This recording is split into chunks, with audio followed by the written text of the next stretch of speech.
最近，特朗普对中方的态度有了新的变化。原本呢，他打算近期来中国访问，现在却希望推迟行程。白宫给出的理由是，总统得留在华盛顿处理战事。这一变动对中美关系会产生什么样的影响？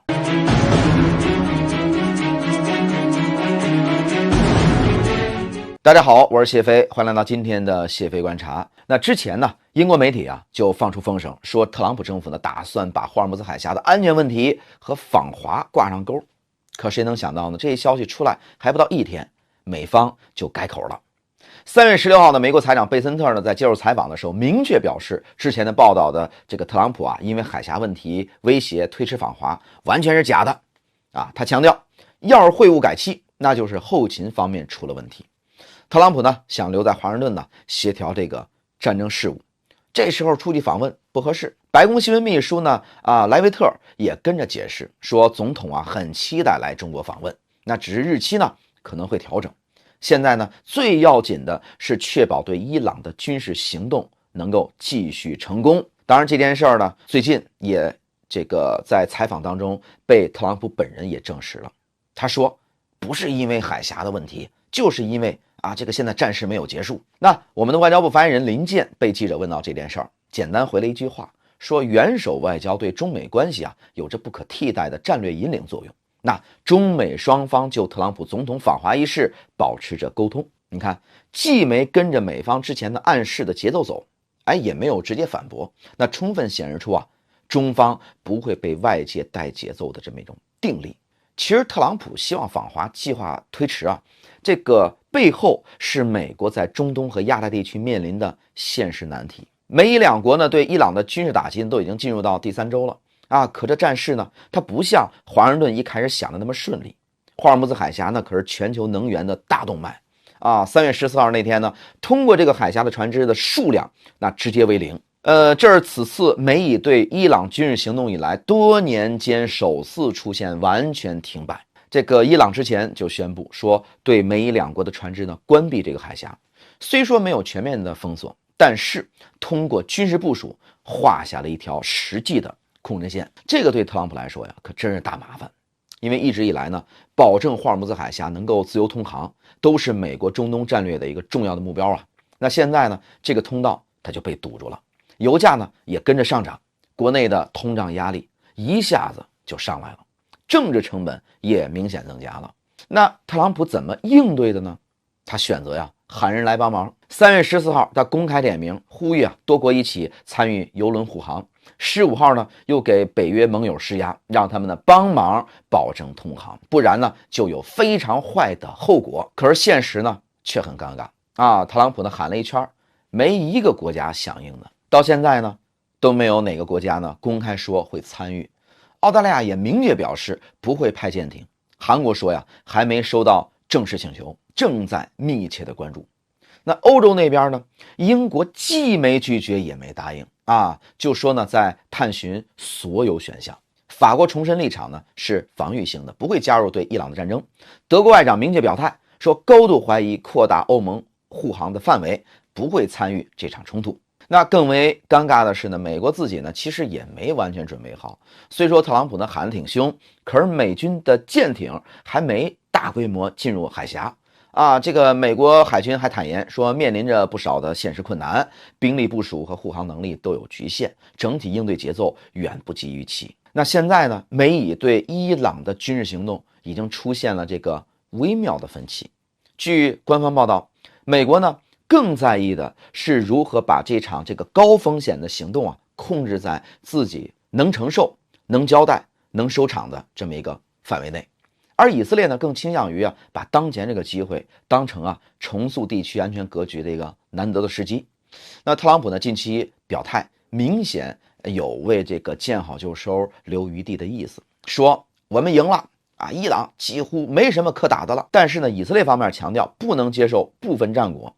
战争什么时候结束是吧？要等美以共同判断。与此同时呢，美军呢在这个中东的弹药储备也面临压力。据《华尔街日报》披露，国防部已经在拟定计划补充消耗掉的武器库存。那之前有消息说美军正面临防空导弹短缺的问题虽说这个五角大楼呢否认弹药告急，但是呢，这个补充库存的计划从这个侧面就反映出消耗确实不小。所以呢，在这种背景之下，特朗普呢还有多少精力是吧，能放在亚太方向呢？它是一个很现实的问题。不过呢，中美之间的沟通一直都在进行。3月15号到16号，这个中方代表何立峰率团呢前往法国巴黎，和美方举行了最新一轮的经贸磋商。16号呢，这个磋商结束之后呢，中方表示说，在过去1天半的时间里边，双方团队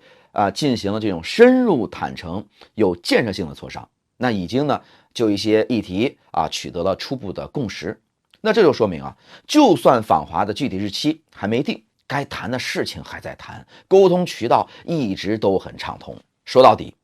特朗普呢，希望推迟此次访华计划，是美国方面基于自身多重因素做出的调整。同时呢，也看到有很多的这个外媒报道说这次这个因为访华的计划制定的很仓促引起了中方的强烈不满。因为我们做事中国人是很严谨的，希望呢两国元首的最高层会晤之前呢，还是要进行多轮的这个层级低一些的，然后呢更多的是执行层面的这个团队的这个对接和沟通。因为你要谈什么呢？首先要把两国元首这个见面的议程先定了，之后呢我们把议程推进，给谈的七七八八，然后呢之后两国已经大方向都同意的情况之下，两个元首见面当面拍板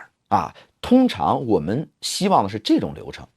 但是特朗普的做事风格呢可能不是，他更多的是觉得要由自己当面跟对方来商量，那这明显就不符合我们的这个期待嘛。那如果没有前期的这些沟通，每次都是当面沟通，可是当面沟通的时候很多事儿当面是没法定下的在这种情况下，那么因为他提了，我们又不好当面驳他面子，是吧？我们也不是这种做事风格。可是呢有些事儿呢又不是我们能同意的，那就需要我们讨论一下，或者说是由低层级的这个团队来对接，这样子还有个缓和的余地。可是呢，当特朗普急忙忙的自己宣布访华行程以及把日期公布以后，给两国的对接团队造成了很大麻烦。所以呢，我们这个中方对这个问题上实际上非常的不满认为这件事搞得太仓促了，太草台班子了。而且呢，到底特朗普过来谈什么，议程也在左右摇摆，来回的变化。那么同时特朗普那边呢也传出消息，通常领导人来华访问的时候呢，会带着自己的经贸团队来要签一些大单来。可是呢，这次的经贸团队里边到底有哪些成员，目前有正式表明这些邀请函都还没有正式发出，他的经贸的访问团都还没有组建这个成熟。所以在这个时候，特朗普无论是美国方面还是我们这边，我相信对于这次会面都没有做好充分的准备，以及再加上现在的伊朗战事打成这个样子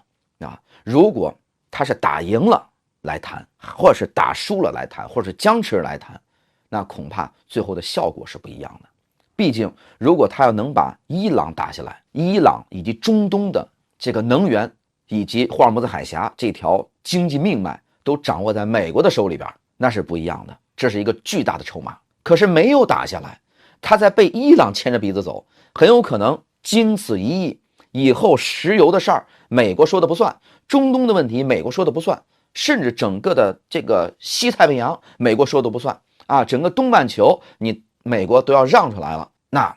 恐怕再来华谈的话也是不一样。这就是为什么特朗普要推迟此次的访华行程的根本原因。那么对于中方而言呢，我们的态度始终是明确的，愿意保持沟通，但不会被带着节奏走。这种定力既是对中美关系的这个负责也是对这个维护国际局势稳定的一份担当。好了，感谢收看今天的谢飞观察，希望各位呢点关注，我们下期节目再见。